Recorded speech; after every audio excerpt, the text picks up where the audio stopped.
Oke, pada video ini kita akan membahas soal UTS 2020, mata kuliah Logika dan Himpunan. Diharapkan sebelum melihat pembahasan ini Anda sudah membaca dan mempelajari materinya. Silakan lompat ke soal-soal yang perlu dibahas pada timestamp di bawah deskripsi video ini. Selamat belajar dan selamat menikmati. Soal nomor 1, tunjukkan pernyataan P maka Q dan P maka R dan P maka Q dan R ekuivalen tanpa menggunakan tabel kebenaran. Nah, karena kita nggak menggunakan tabel kebenaran, kita bakal menggunakan sifat logika ekuivalensi ini. Yang pertama, P maka Q dan P maka R. Kita akan ubah menjadi negasi P atau Q dan negasi P atau R. Ini karena ada sifat ini ya. P maka Q ekuivalen negasi P atau Q. Lalu, perhatikan ini bisa diubah menggunakan sifat distribusi yang atas ini ya. Menjadi negasi P atau Q dan R.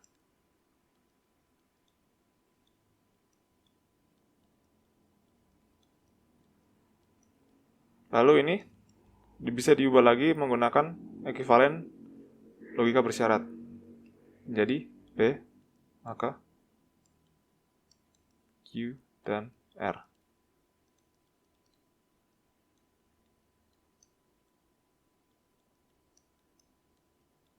Sehingga sudah terbukti ya sampai di sini.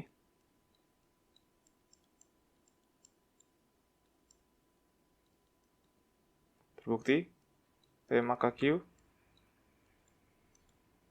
dan P maka R dan P maka Q dan R ekuivalen.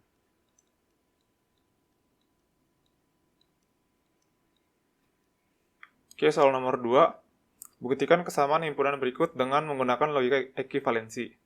Nah, di sini karena kita harus menggunakan logika ekuivalensi, kita harus bisa mendefinisikan definisi dari himpunan ini ke bentuk logikanya.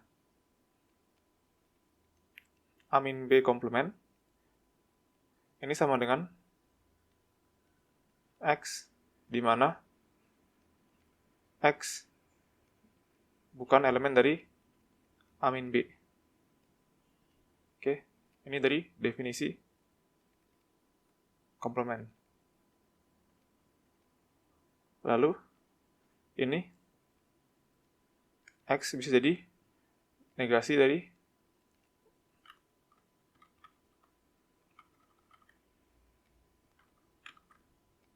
X elemen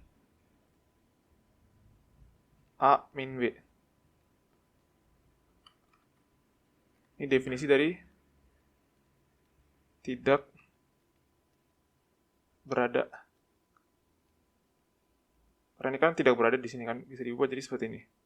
Lalu, ini bisa jadi X adalah negasi dari X elemen A iris X bukan elemen B. Kan?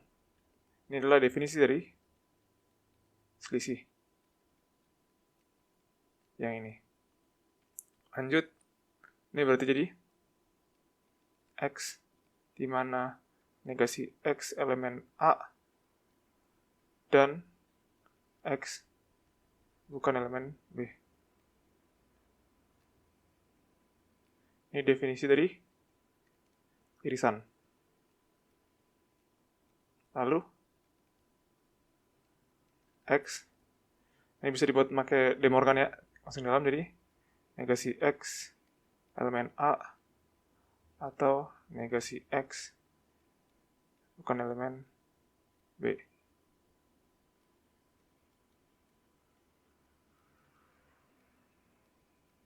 Lanjut, di sini kita juga bisa menggunakan lagi sifat yang atas, yaitu tidak berada menjadi X.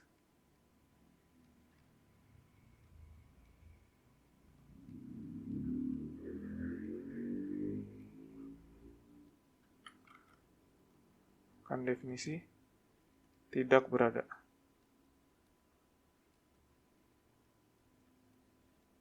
Lalu, ini lagi sama dengan X dari elemen A gabung ya, X elemen B. Ini definisi dari gabungan.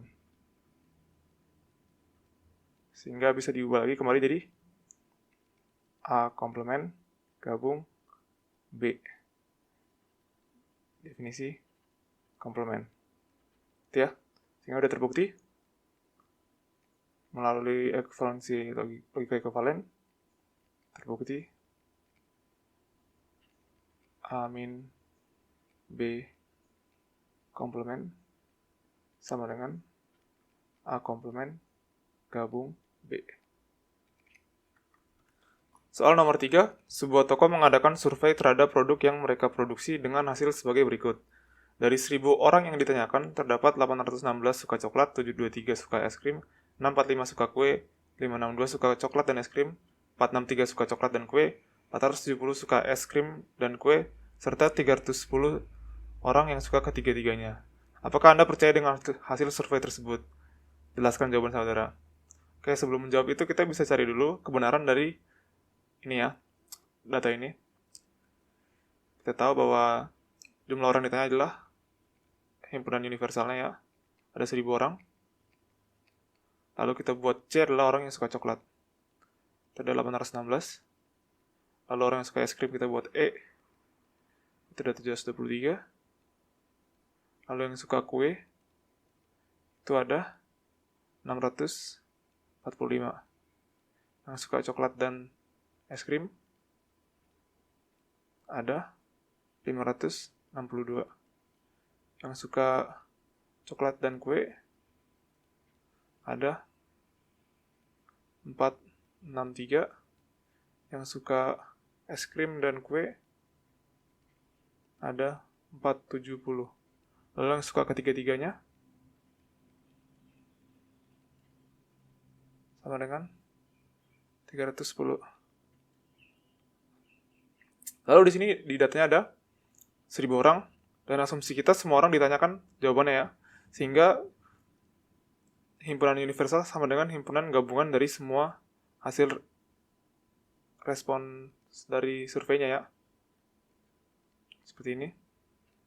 Nah, sekarang kita bisa gunakan prinsip inklusi-eksklusi sehingga O sama dengan C ditambah E ditambah K dikurang C dan E dikurang C dan K dikurang E dan K ditambah C dan E dan K gitu. Sehingga menjadi 816 ditambah 723 ditambah 645 dikurang 562 dikurang 463 dikurang 470 ditambah 310. Ini harus sama dengan 1.000. Nah, tapi kalau dihitung sendiri, ini nanti hasilnya adalah 999. Nah, sehingga ada satu responden yang datanya tidak di input ya. Maka karena ada satu responden yang informasi isinya tidak ada,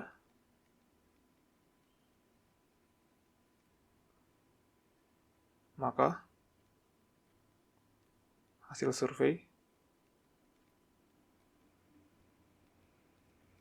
tersebut tidak dapat dipercaya.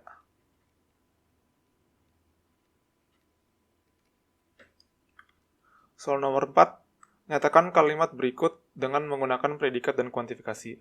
Seorang laki-laki lolos kualifikasi untuk mengikuti lomba 10K jika hasil terbaik sebelumnya adalah kurang dari 2 jam, dan untuk wanita lolos kualifikasi untuk mengikuti lomba 10K jika hasil terbaiknya sebelumnya adalah kurang dari 2,5 jam.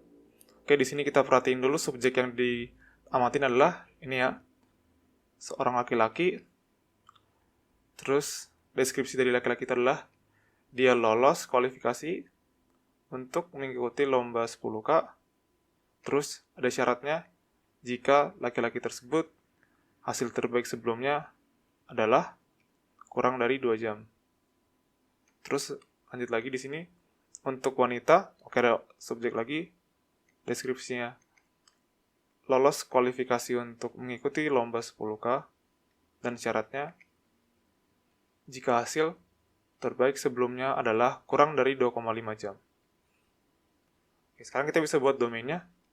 Karena di sini subjeknya adalah laki-laki dan perempuan, jadi kita bisa buat domainnya itu manusia ya. Atau lebih rinci lagi, peserta lomba 10K.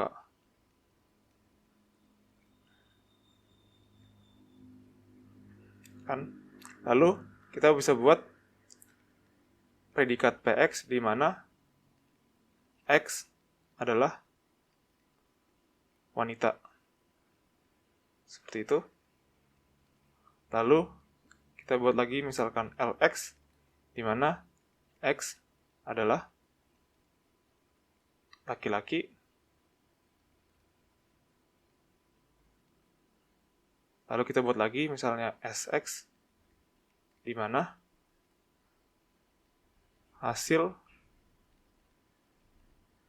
terbaik X sebelumnya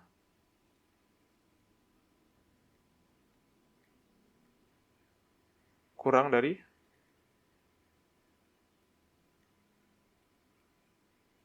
2 jam.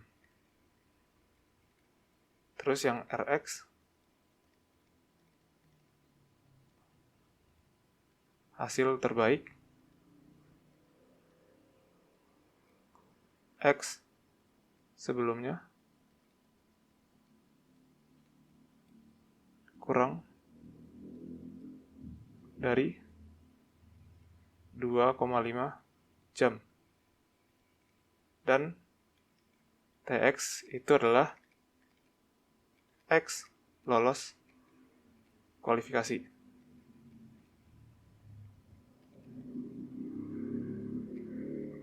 Nah, sehingga kalau kita mau buat bentuk kuantifikasi dan predikatnya, kita dapat untuk setiap peserta lomba 10K ya, setiap X, jika dia laki-laki, oke, jika dia laki-laki dan hasil terbaiknya kurang dari 2 jam, atau kalau misalnya dia perempuan dan hasil terbaiknya adalah 2,5 jam, kurang dari 2,5 jam, maka peserta tersebut lolos. Ya kan? Untuk setiap peserta lomba, jika dia laki-laki dan dia menyelesaikannya kurang dari 2 jam, atau dia perempuan dan menyelesaikannya kurang dari 25 jam, berarti dia lolos. Seperti itu ya. Oke. Soal terakhir, misalkan domain dari fungsi proporsional PXY terdiri dari pasangan X dan Y, di mana X adalah 123 dan Y adalah 123. Tulislah proposisi berikut menggunakan disjungsi dan konjungsi. Oke, kalau kita punya X, misalkan kita punya X dengan nilai domainnya itu adalah X1, X2, X3, sampai Xn. Nah, kalau kita punya kuantifikasi terdapat X untuk suatu predikat PX, ini bisa kita buat dalam bentuk disjungsi konjungsi ya. Kalau terdapat X berarti PX1 atau PX2 atau PX3 atau sampai PXN. Kalau misalnya untuk setiap X PX berarti dia menjadi PX1 dan PX2 dan Px3, dan sampai Px terakhir, Pxn. Nah, jadi kalau misalnya di sini kita disuruh menjabarkan terdapat X, terdapat Y, Pxy. Untuk X-nya dari 1, 2, 3, dan Y-nya juga 1, 2, 3. Berarti ini kita buat dulu jadi gini ya. Gini. Oke, jadi yang kita selesain yang X-nya dulu. Ini berarti jadi ekuivalen dengan terdapat Y, P1, Y, atau terdapat Y, P2, Y, atau terdapat Y, P3Y. Nah, ini juga bisa kita jabarin lagi menggunakan disjunksi-konjungsi. Jadi P11 atau P12 atau P13 atau P21 atau P22 atau P23 atau P31 atau P32 atau P33.